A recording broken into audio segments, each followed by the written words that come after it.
Thank you, Houston, for your generous remarks. Now I know why I married my wife. The search cost came down. It all seems to make sense now. So maybe we shouldn't call economics the dismal science. Friends, colleagues, distinguished guests, ladies and gentlemen, when Houston invited me to this evening's talk, he took a chance because this was before the recent cabinet reshuffle. So he and I have no idea what will be my position in cabinet.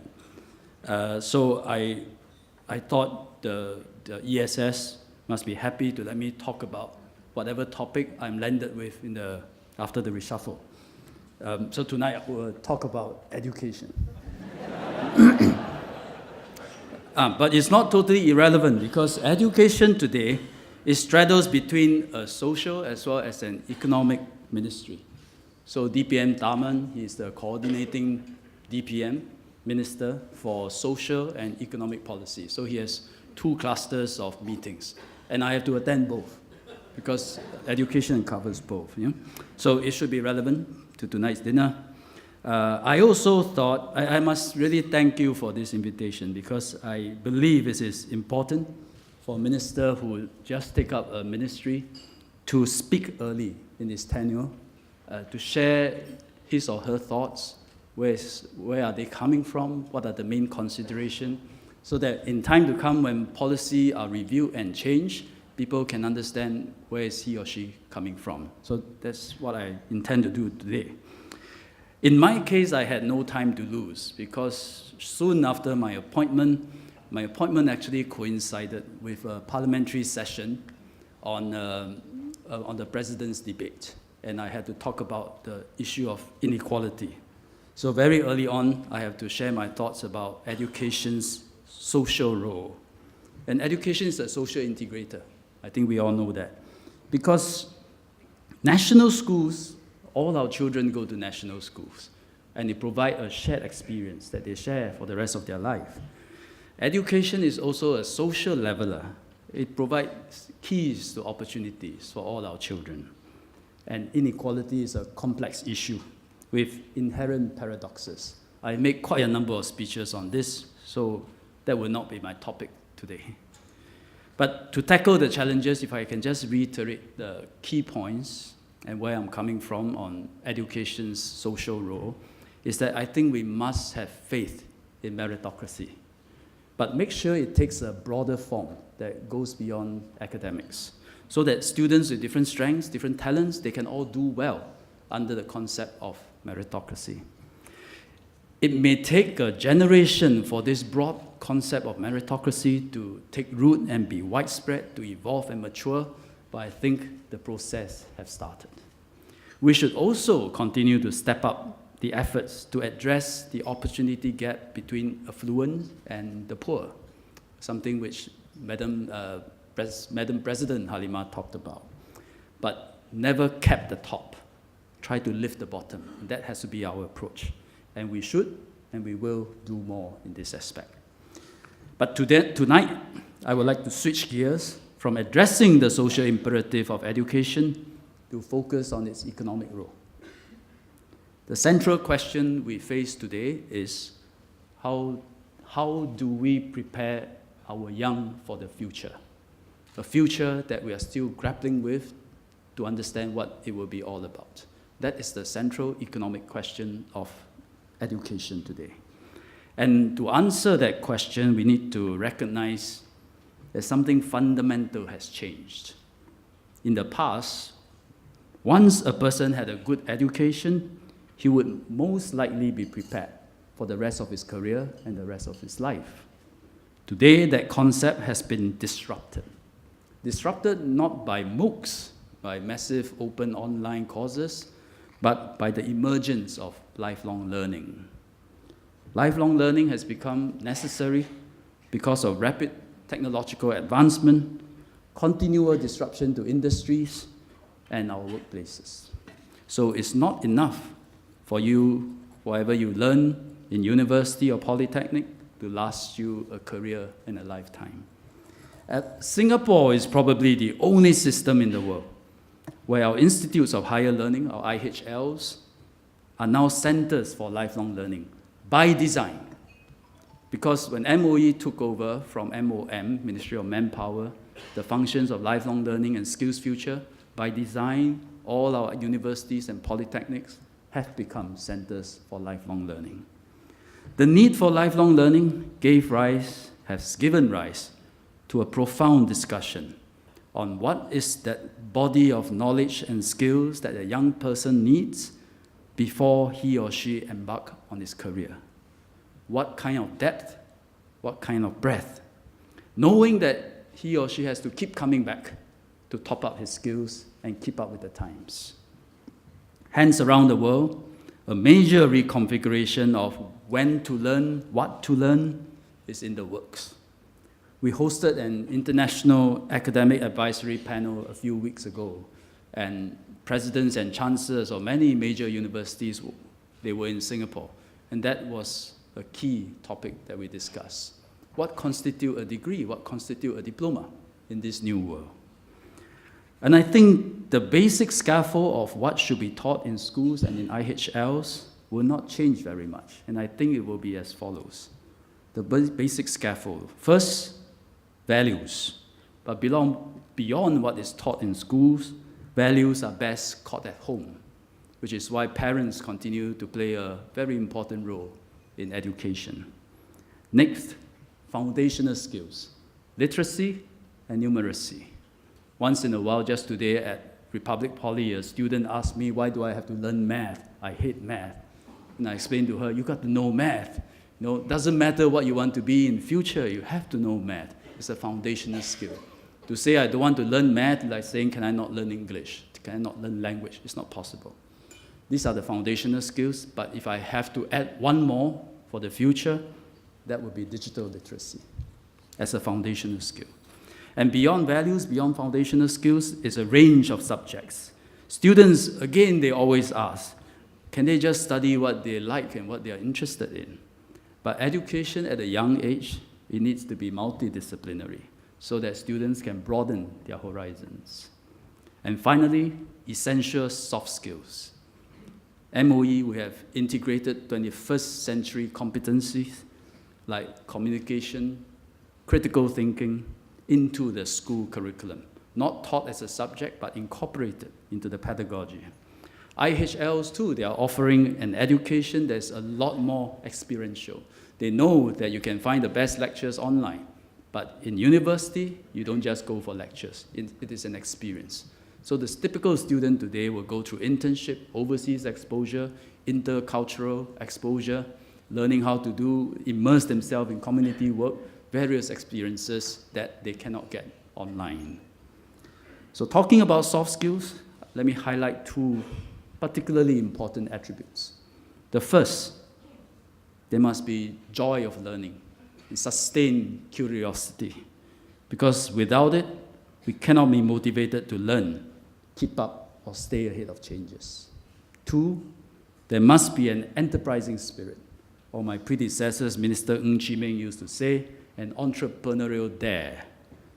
Because not all of us need to run startups or be entrepreneurs, but whatever our stations in life, we need to be enterprising, innovative, able to make things happen. I think this is the future for Singapore's growth.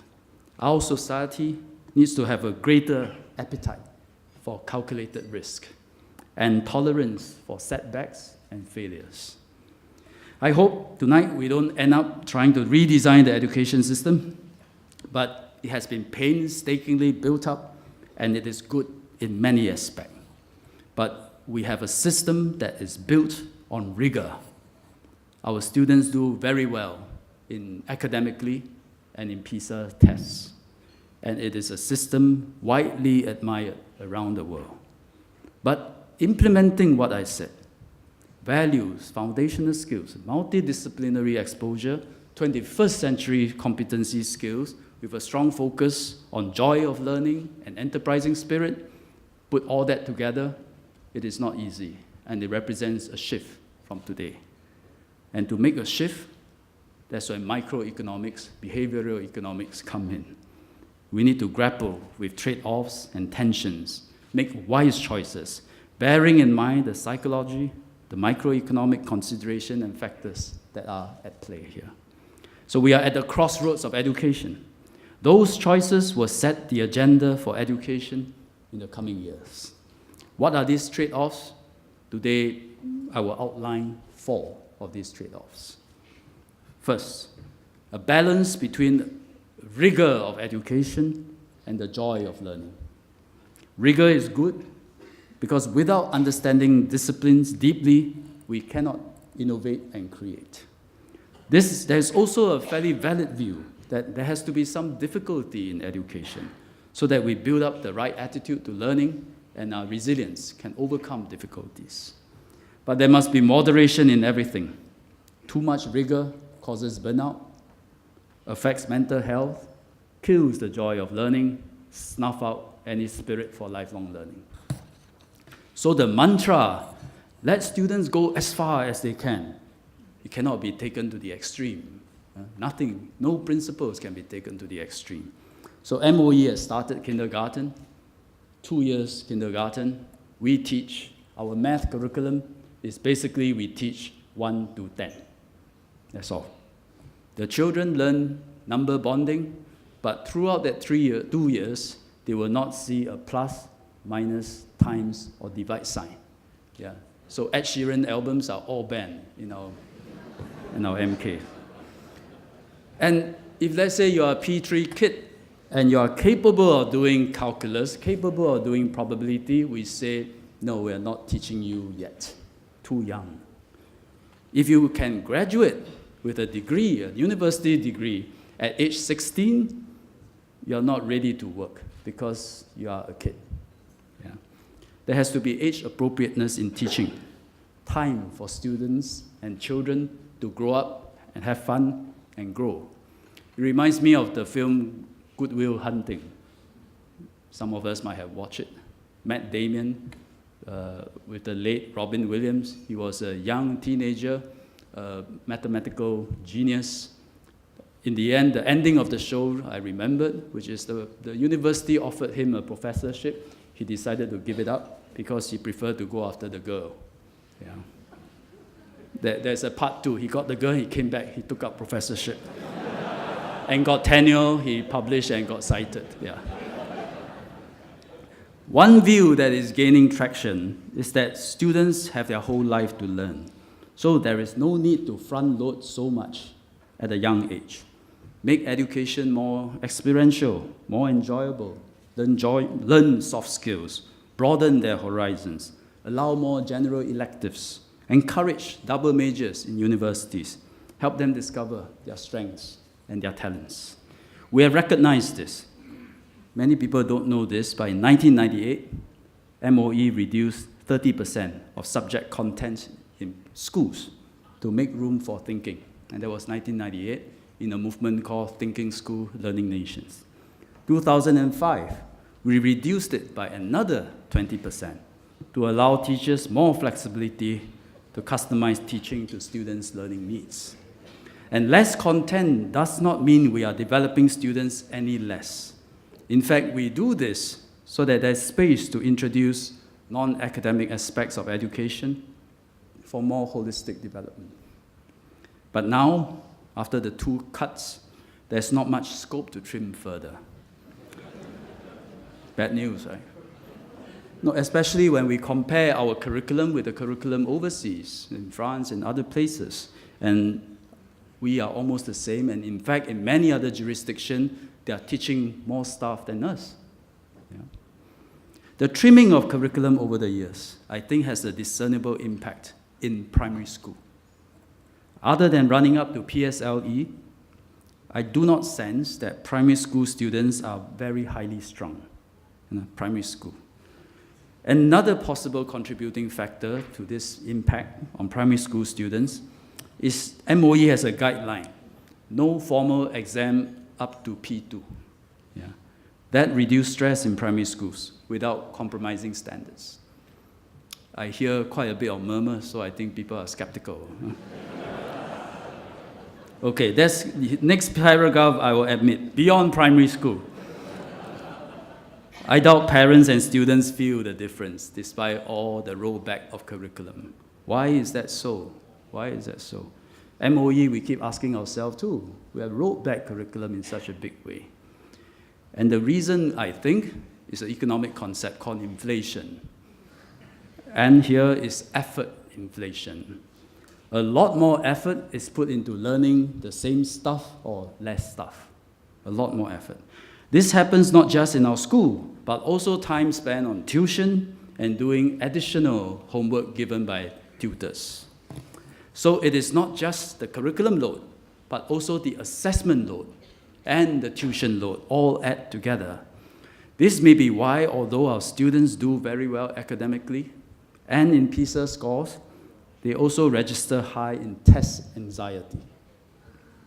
Looking ahead, part of our work is to look at ways, as central bankers do, to curb inflation and to curb effort inflation, especially among our younger students.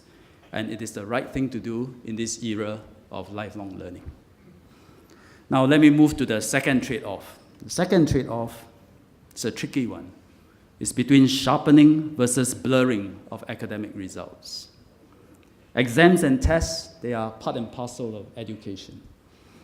It evaluates if learning is effective and to take stock of the student's progress. And for that purpose, scores need not be too defined. Yeah? Sometimes, often, A, B, C, that's good enough. Sometimes even pass, fail is good enough. It need not be so defined.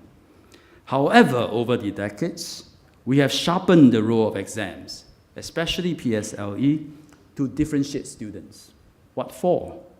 Because it was felt that this offered a transparent and objective way to decide on admissions to schools at the next level. But this raises the stakes of examinations, and it becomes too much of a do or die. If you feel your whole life depends on this exam, it adds undue stress and needless emphasis. Doing many 10-year series, cramming in many hours of tuition, that is not for educating the child. That is for admission. Then we have to make that clear. And that's not how real life works. You don't get a promotion, win a contract, clinch a deal, launch a blockbuster by doing supplementary classes and drilling. If the excessive exam preparation time can be freed up to develop the child's 21st century competencies, it will serve his or her future better. And it will improve the education system. A parent wrote to me by email the other day, about a month back, and she said her daughter's primary school is not preparing her adequately. So she has to put her child through tuition, extra homework, so that this little girl can attend a particularly good secondary school. In her mind, that is the right school for her child. But then in the next paragraph, she then says she is concerned that schools are producing students who are book smart and not necessarily street smart. And street smart is more important for the future. As I corresponded with her further, she realized her own contradiction. And she also realized parents are in a conundrum. And I sympathize with her, because many parents, myself included, we are asking, if we want our children to be more street smart, should we not cut back on tuition, let the child participate in more team-based activities, or just play with friends? We know something has to change, but it is very hard to do when you are already on the treadmill, running very hard, and every other parent is running on the treadmill, and there's a genuine fear of losing out when admission exercise comes. We can't expect parents and students to just suddenly switch mentality. The system needs to respond and need to send clear signals. So first, we moved to aptitude-based admission in polytechnics and many universities. Today, whether it's SIT, SUTD, SMU, they don't admit students based on just results. They look at the student quite holistically, interviews plus other assessment tests that they will administer. Direct school admission for secondary school.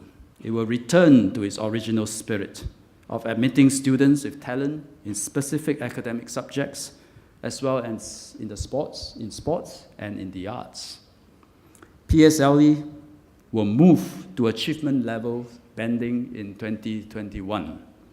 This will reduce the excessive comparison and chasing of the last mark. If students with the same scores are vying for the same school place, we will use tiebreakers. And if tiebreakers cannot decide, we will ballot. Yeah. And all this has been announced. Today, some local universities, they use a composite UAS, University Admission Score, to review applicants from polytechnics. So in this UAS composite score, 80% comprises polytechnic GPA, 20% comprises O-level results, still O-level results. A practice like that will just raise the stakes of O-level examinations. You're reminding the child when he takes O-level that this result will impact you for a long time, you know? Because the UAS, when you apply to university, it still comprises 20% of the composite score. Perhaps it is time to review it as well. Ultimately, we must reach a consensus that we still need exams, such as the PSLE, which is not perfect, but still the fairest system. But in having such exams, we won't over-rely on exam scores for admission purposes, and won't sharpen the results so much to differentiate one child from another. A numerical score may be perceived as the most objective and transparent, but I think we are paying a very high price for it, in terms of stress, in terms of the risk of killing the joy of learning. If we can accept that there is some discretion during admission, some elements outside of our control in education postings, we can usher in the start of freeing up much needed space for children to learn what matters and to enjoy the process. Let me now move to the third trade-off, and that's between customization and stigmatization. Customization started in the 1970s with the Go report, prepared by Dr. Goh Keng Swee and his team. It triggered a major reform then, away from a rigid, one-size-fits-all curriculum for education to a differentiated curriculum for students who learn at different paces. By tailoring teaching to the needs of students, the students have a greater chance to do well and enjoy their education.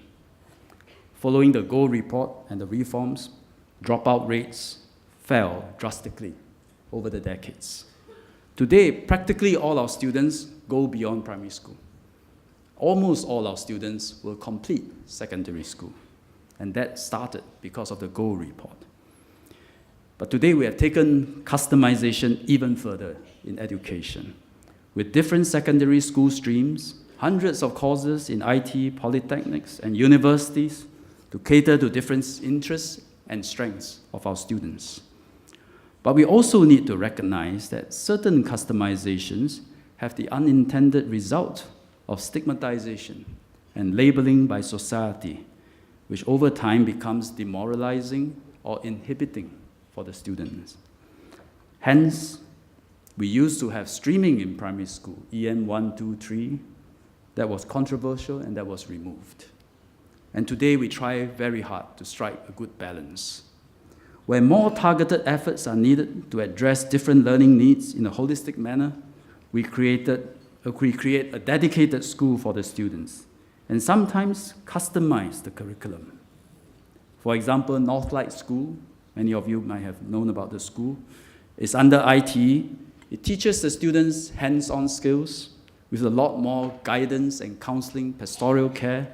And for many of these students, Northlight School become their sanctuary because many of them come from vulnerable and challenging family backgrounds. And the students are much happier in a school like Northlight. Crest Secondary School and Spectra Secondary School, they have curricula which are practice-oriented and more technical in nature. Students too are a lot happier in these schools because there's a whole school approach to cater to their learning needs. But what we lose in such schools is the opportunity for different segments of students to mingle and to integrate. So where there are overlaps in curriculum, we mix the students together. For example, normal and express stream students in the same secondary school. But there's a downside to co-location of these students. It can cause comparison, stigmatization, and demoralization. So we manage this by ensuring first there's porosity between the streams. So a portion of normal stream students, every year, they move to express streams. We created the Polytechnic Foundation program, which allows better performing Sec 4 normal academic students to skip Sec 5 and go straight to polytechnics. And this group of students are doing very well. And that's the power of motivation. Earlier this year, I announced an expansion of this program. We also introduced subject-based banding. This means students from normal and express streams, they now take the same subjects and the same classes together in the same classroom. So streaming is increasingly done at the subject level rather than at the curriculum level. I saw the same arrangement in a secondary school in Switzerland recently. In Switzerland, at the end of primary school, the teacher will rate the student against certain standards, and then the student will be channeled to a secondary school. They'll be in class Sec A, Sec B, or Sec C. And for the lower secondary school students, they are taught separately. In upper secondary, they start to mix and start to attend certain classes together, just like in the case of Singapore, subject-based banding. We need to continue to strike a balance between letting students learn at their own pace and staying motivated without stigmatization. Wherever possible, we should allow more integration and mingling without losing the impact, the positive impact of customizing education. Let me move to my last trade-off, which is skills versus degrees. There has been much public discourse on this topic since I was appointed minister in charge of higher education and skills 3 years ago. The media has sometimes framed the trade-off this way, skills versus degree, but actually it is a false dilemma. Because universities that issue degrees are increasingly recognizing the need for students to learn skills, because you can easily Google knowledge, not so easily to Google skills. So universities are teaching more and more skills. At the same time, other types of degrees, such as applied degrees, cooperative degrees, work-learn-study degrees, are introduced to help craftsmen and hands-on professionals upgrade their qualifications. The difficult question we should really ask is, does a young person necessarily need a degree in order to do well in life and in his career? Of course, the answer is depends. Depends. A degree certainly helps open doors, especially in Singapore, where universities are held in high regard and very well regarded, and standards are high. But an academic degree cannot be the only path to success. The talents, passions, aspirations of the young are so diverse. Everyone needs to work hard, advance and excel in different directions in a multi-path system. Some through academic degrees, some through applied or other forms of degrees, some through skills or professional training outside of the universities. Hence, the higher education landscape is changing and evolving. It is becoming more diverse, offering many options, many paths. It is putting more emphasis on the demonstrated interests and aptitudes of students, their skills, and not just their academic achievements. And because of that, education and career guidance has been extended to secondary schools and junior colleges to help raise the self-awareness of students, help them discover their strengths and their areas of interest. And increasingly, employers are looking beyond academic qualifications in hiring and promotions. They are looking for demonstrated skills and competencies, not just qualifications that suggest that the person may have those skills and competencies.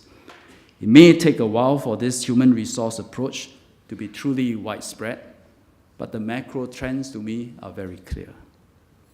We have to strike these balances right.